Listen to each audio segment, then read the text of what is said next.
ನಾನು ಸಹನಾ ನಿಮ್ಮ social science teacher. ನೀವಿಲ್ಲಿ ನೋಡ್ಬೋದು ಸುಮಾರು ಜನಕ್ಕೆ ಅನಿಸ್ತಾ ಇರುತ್ತೆ, ಮ್ಯಾಮ್ ನಾನು 6 ಅವರ್ ಓದ್ತೀನಿ, 10 ಅವರ್ ಓದ್ತೀನಿ, 5 ಅವರ್ ಓದ್ತೀನಿ, ಆದ್ರೂ ನಂಗೆ ಮಾರ್ಕ್ಸ್ ಕಮ್ಮಿನೇ ಬರ್ತಾ ಇದೆ, ಏನು ಮಾಡೋದು ಅಂತ ಅಲ್ವಾ? ಸೊ ನನಗಂತೂ ಅರ್ಥ ಆಗೋದಿಲ್ಲ ಯಾಕೆ ಅಷ್ಟೊತ್ತು ಓದ್ತಾ ಇದ್ದೀರಾ ಅಂತ. ಎನಿ ವಿಚ್ ವೇಸ್, ಸೊ ಕಮ್ಮಿ ಸಮಯದಲ್ಲಿ ಕೂಡ ನೀವು ಒಳ್ಳೆ ಮಾರ್ಕ್ಸ್ ಪಡಿಬೋದು ಅಂತ ನಾನು ಸುಮಾರು ರೀಲ್ಸ್ನ ಎಲ್ಲ ಮಾಡಿದ್ದೀನಿ. ಬಟ್ ಇನ್ನೂ ಸುಮಾರು ಜನ ಸ್ಟೂಡೆಂಟ್ಸ್ಗೆ ಅರ್ಥ ಆಗ್ತಾ ಇಲ್ಲ ಅಂತ ಅನಿಸುತ್ತೆ. ಅದಕ್ಕೆ ನಾನು ಅಂದ್ಕೊಂಡೆ ಒಂದು ಲಾಂಗ್ ಫಾರ್ಮ್ ಮಾಡಿಬಿಡೋಣ, ಡೀಟೇಲ್ಡಾಗಿ ಹೇಳೋಣ ಅನ್ನೋ ಒಂದು ಕಾರಣಕ್ಕೆ. ಸೊ ಬನ್ನಿ ತಡ ಮಾಡ್ದಿನ ಶುರು ಮಾಡೇ ಬಿಡೋಣ. ಸೊ ಬಿಗ್ಗೆಸ್ಟ್ ಡಿಫ್ರೆನ್ಸ್ ಆಯಿತಾ, ದೊಡ್ಡ ವ್ಯತ್ಯಾಸ ಯಾರಿಗೆ? ಆವ್ರೇಜ್ ಸ್ಟೂಡೆಂಟ್ಸ್ ಹಾಗೂ ಟಾಪರ್ಸ್ಗೆ ಆಯಿತಾ. So average students basically time ನೋಡ್ಕೊತ ಓದ್ತಾರೆ. ಎಸ್ ನಾನು 4 ಅವರ್ ಓದ್ತಾ ಇದ್ದೀನಿ, 5 ಅವರ್ ಓದ್ತಾ ಇದ್ದೀನಿ, 6 ಅವರ್ ಓದ್ತಾ ಇದ್ದೀನಿ, ಎಸ್ ನಾನು ಗೆದ್ದೆ ಅನ್ನೋ ಒಂದು ಖುಷಿಯಲ್ಲಿರ್ತಾರೆ. But that is not the case ಮಕ್ಕಳೇ. 1 ಅವರ್ ಓದ್ರೂ 2 ಅವರ್ ಓದ್ರೂ ಸಾಕು. ಬಟ್ ಯಾವ ರೀತಿಯಲ್ಲಿ ಓದಬೇಕಂತಂದರೆ ಫೋಕಸ್ಡ್ ಆಗಿರಬೇಕು. ಫೋಕಸ್ಡ್ ಆಗಿ ಓದೋದು ತುಂಬ ತುಂಬ ತುಂಬ ಇಂಪಾರ್ಟೆಂಟ್. ಇವಾಗ ನಾವು ದುಡ್ಡು ಕೊಟ್ಟು ಒಂದು 3 ಅವರ್ ಪಿಕ್ಚರ್ಗೆ ಹೋಗ್ತಾ ಇದ್ದೀವಿ ಅಂತಂದರೆ ನಾವು ಎಷ್ಟು ಕಾನ್ಸಂಟ್ರೇಷನಲ್ಲಿ ಅದು ನೋಡ್ತೀವಿ.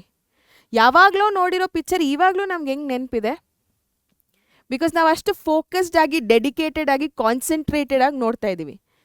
ದುಡ್ಡು ಕೊಟ್ಟಿದ್ದೀವಿ ಅದಕ್ಕೆ, ಸೊ ಅದಕ್ಕೆ ನ್ಯಾಯ ಮಾಡ್ತಾ ಇದ್ದೀವಿ.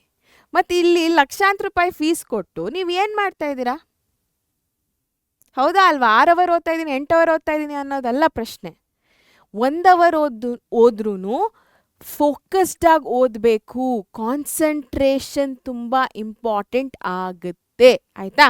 So focus beats long hours any time. ಯಾವತ್ತಿದ್ರೂ ನಾನು ಎಷ್ಟು ಫೋಕಸ್ಡಾಗಿ ಓದಿದ್ದೀನಿ ಅನ್ನೋದು ಇಂಪಾರ್ಟೆಂಟ್ ಆಗುತ್ತೆ. 10 ಅವರ್ ಓದಿದ್ದೀನಿ ಅನ್ನೋದು ಅಲ್ಲ.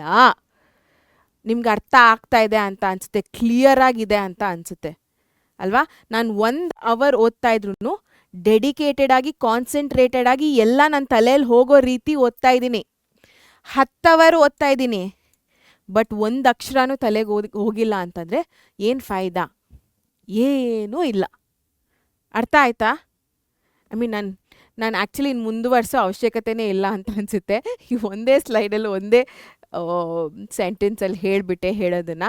ಬಟ್ ಎನಿವೇಸ್ ನೋಡಿ ಇಲ್ಲಿ, what average students usually do. ಏನು ಮಾಡ್ತಾರೆ ಆವ್ರೇಜ್ ಸ್ಟೂಡೆಂಟ್ಸು ಮಕ್ಕಳು? ಯೂಶಲಿ ಪದೇ ಪದೇ ಓದಿರೋದನ್ನೇ ಓದ್ತಾರೆ. ಮುಂದಕ್ಕೆ ನೆಕ್ಸ್ಟ್ ಟಾಪಿಕ್ ಹೋಗೋಣ ಅನ್ನೋ ಒಂದು ಯೋಚನೆನೇ ಇರೋದಿಲ್ಲ. ನನಗೊಂದು ಕಾನ್ಸೆಪ್ಟ್ ಅರ್ಥ ಆಗಿದೆ ಅಂತ ಅಂದ್ಕೊಳ್ಳಿ. ಅದೇ ಕಾನ್ಸೆಪ್ಟ್ ಖುಷಿಯಿಂದ ಎಸ್ ನಂಗೆ ಅರ್ಥ ಆಗಿದೆ ಅಂತ ಇನ್ನೊಂದು ಸರಿ ಓದ್ತೀರಾ, ರಿವಿಷನ್ನ ಮಾಡ್ತೀರಾ, ಸರಿ. ಇನ್ನೊಂದು ಸರಿ ಓದ್ತೀರಾ, ಇನ್ನೊಂದು ಸತಿ ರಿವಿಷನ್ ಆಗುತ್ತೆ, ಸರಿ. ಎಷ್ಟು ಅಂತ ಅದನ್ನೇ ಓದ್ತೀರಾ, ಮುಂದಕ್ಕೆ ಹೋಗಿ ಅಲ್ಲ. ಒಂದೇ ಟಾಪಿಕ್ ಮೇಲೆನಾ ನಿಮಗೆ ಎಕ್ಸಾಮಲ್ಲಿ ಕ್ವೆಶ್ಚನ್ ಬರೋದು? ಇಲ್ಲ ಅಲ್ಲ. So reading the same lesson repeatedly ಏನೂ ಬರೋದಿಲ್ಲ. ಅದು ಎಸ್ಪೆಷಲಿ ಸೋಷಿಯಲ್ ಸೈನ್ಸಲ್ಲಿ 33 ಚಾಪ್ಟರ್ಸ್ ಇದೆ. 6 ಸಬ್ಜೆಕ್ಟ್ ತೊಗೊಂಡ್ರೆ 100 ಚಾಪ್ಟರ್ಸ್ಗಿಂತ ಜಾಸ್ತಿ ಇದೆ. ಒಂದೇ ಚಾಪ್ಟ್ರಲ್ಲಿ ಸ್ಟಕ್ ಆದರೆ ನೀವು ಏನು ಫಾಯ್ದಾ ಇಲ್ಲ ಆಯಿತಾ. Next distractions, checking phone every now and then. Basically few minutes ಅಂತ ಇದೆ, ನೌ ಆ್ಯಂಡ್ ದೆನ್ ಅಂತ ನಾನು ಹೇಳ್ತಾ ಇದ್ದೀನಿ.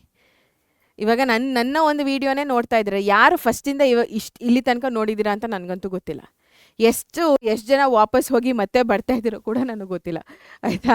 ಸೊ ವಾಪಸ್ ಬೇರೆ ಇನ್ಸ್ಟಾಗ್ರಾಮ್ಗೆ ಹೋಗಿ ಅಥವಾ ಯೂಟ್ಯೂಬ್ಗೆ ಬೇರೆ ರೀಲ್ಸ್ ಕಡೆಗೆಲ್ಲ ಹೋಗಿ, ಶಾರ್ಟ್ಸ್ ಕಡೆಗೆ ಹೋಗಿ ಬರ್ತಾ ಇದ್ದೀರಾ ಅಂತ ನನಗೆ ಗೊತ್ತಿಲ್ಲ ಆಯಿತಾ. ಅಥವಾ ಎಷ್ಟು ಜನ ಸ್ಟಾರ್ಟಿಂಗ್ ನೋಡಿಬಿಟ್ಟು ಆಮೇಲೆ ಬಿಟ್ಟು ಹೋಗ್ಬಿಟ್ಟಿದ್ದಾರೆ ಅಂತಲೂ ನನಗೆ ಗೊತ್ತಿಲ್ಲ.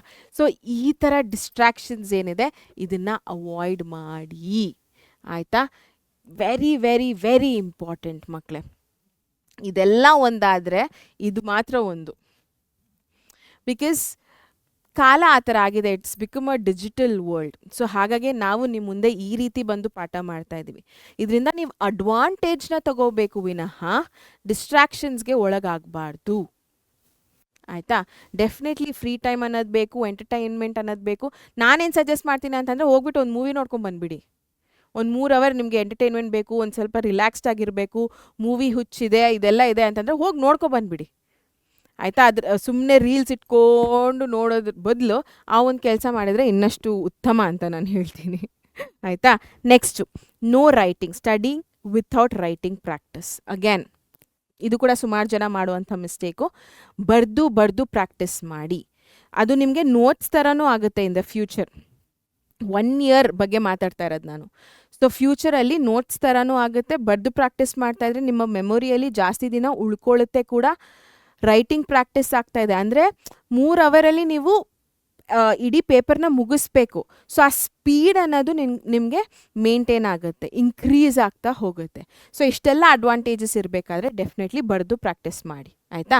ಸೊ ಆವ್ರೇಜ್ ಸ್ಟೂಡೆಂಟ್ಸ್ ಬೇಸಿಕಲಿ ಇದೆಲ್ಲ ಮಾಡೋದಿಲ್ಲ ಅಂತ ನಾನು ಹೇಳ್ತಾ ಇರೋದು, ಆಯಿತಾ. And forget after 2 days. So ಜಾಸ್ತಿ ಜನಕ್ಕೆ ಈ ಪ್ರಾಬ್ಲಮ್ ಇರುತ್ತೆ, ಓದಿರೋದು ಮರ್ತೋಗ್ತಾ ಇರುತ್ತೆ, ಆಯಿತಾ. ಅದು ನಿಮ್ಮ ಸಮಸ್ಯೆನೇ ಅಲ್ಲ. As human beings, human brain ಇರೋದೇ ಆ ಥರ. It's a natural phenomena. So ಇದಕ್ಕೆ ಏನು ಮಾಡಬೇಕು, ನೀವು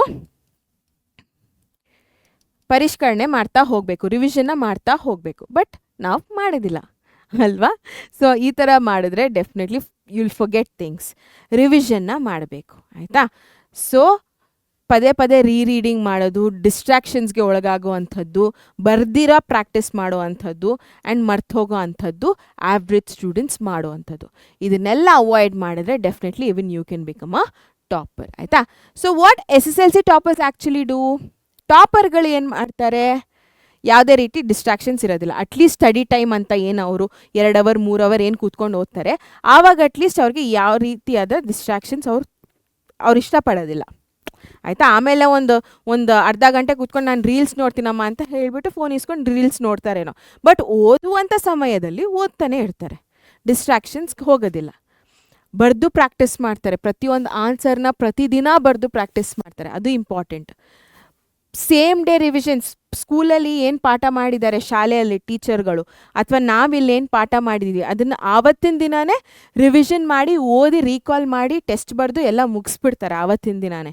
ಏನು ನಾಳೆಗೆ ಅಂತ ಇಟ್ಕೊಳ್ಳೋದಿಲ್ಲ, ಆಯಿತಾ. Past papers, previous year question papers PYQP ಅಂತ ನಾವೇನು ಹೇಳ್ತೀವಿ ಅದನ್ನು ಸಾಲ್ವ್ ಮಾಡ್ತಾರೆ ಇವಾಗ್ಲಿಂದನೇ. ಲಾಸ್ಟ್ ಪ್ರಿಪ್ರೇಟರಿ ಟೈಮಲ್ಲಿ ಅಥವಾ ಫೈನಲ್ ಬೋರ್ಡ್ ಎಕ್ಸಾಮ್ ಟೈಮಲ್ಲಿ ಇಟ್ಕೊಳ್ಳೋದಿಲ್ಲ.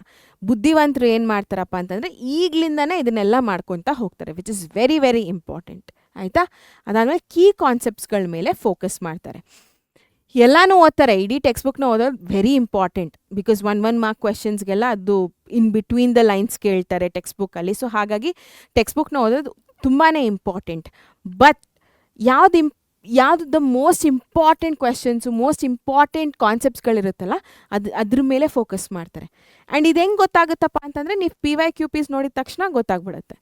ಜಾಸ್ತಿ ಸತಿ ಏನು ರಿಪೀಟ್ ಆಗಿದೆಯೋ ಅದು ಡೆಫಿನೆಟ್ಲಿ ಇಂಪಾರ್ಟೆಂಟ್ ಅಂತ, ಆಯಿತಾ. ಆ್ಯಂಡ್ ನಿಮ್ಮ ಸ್ಕೂಲಲ್ಲಿ ಟೀಚರ್ಸ್ ಹೇಳ್ತಾರೆ, ಇಲ್ಲಿ ನಾವು ನಮ್ಮ ಕ್ಲಾಸ್ಗಳಲ್ಲಿ ಹೇಳ್ತೀವಿ, ಎಲ್ಲ ನೋಟ್ ಡೌನ್ ಮಾಡಿಕೊಂಡು ಅದ್ರ ಮೇಲೆ ಸ್ವಲ್ಪ ಜಾಸ್ತಿ ಕಾನ್ಸಂಟ್ರೇಟ್ ಮಾಡುವಂಥದ್ದು.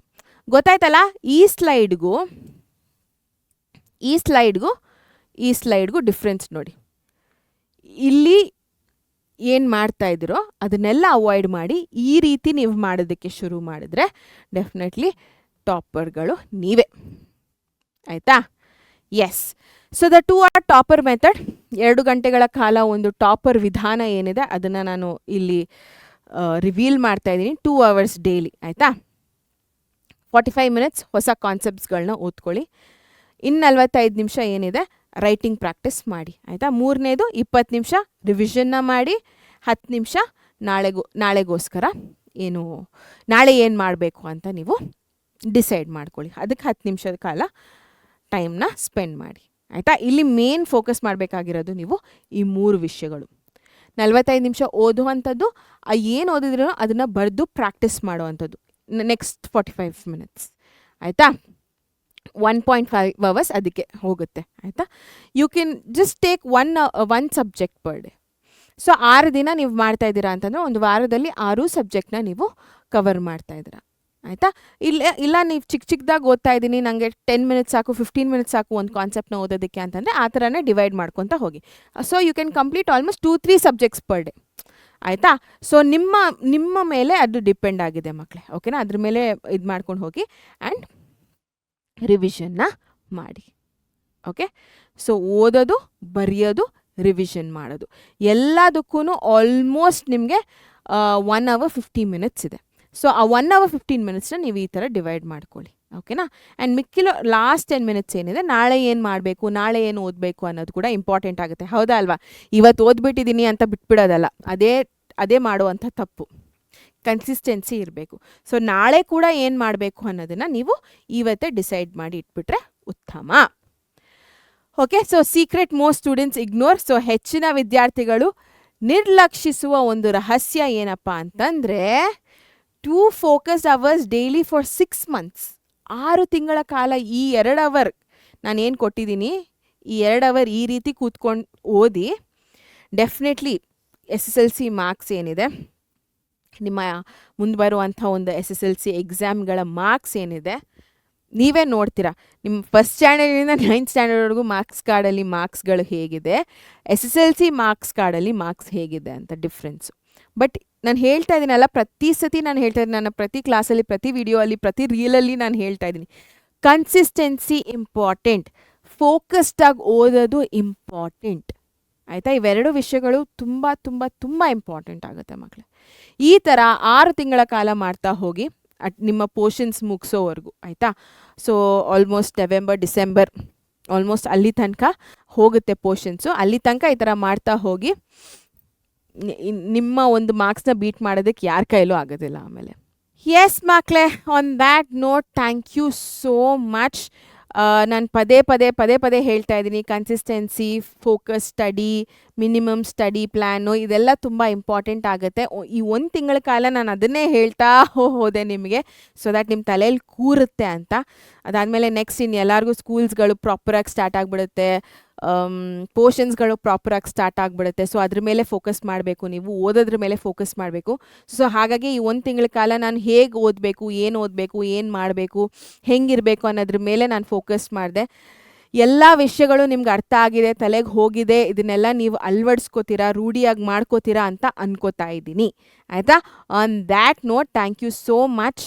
ಈ ವಿಡಿಯೋ ನಿಮಗೆ ಇಷ್ಟ ಆಗಿದ್ರೆ ಲೈಕ್ ಮಾಡಿ, ಫ್ರೆಂಡ್ಸ್ ಜೊತೆ ಶೇರ್ ಮಾಡಿ, ಆ್ಯಂಡ್ ಸಬ್ಸ್ಕ್ರೈಬ್ ಮಾಡೋದನ್ನು ಮಾತ್ರ ಮರಿಬೇಡಿ. ಓಕೆನಾ? Until next time, signing off Sahana. Thank you so much. Bye.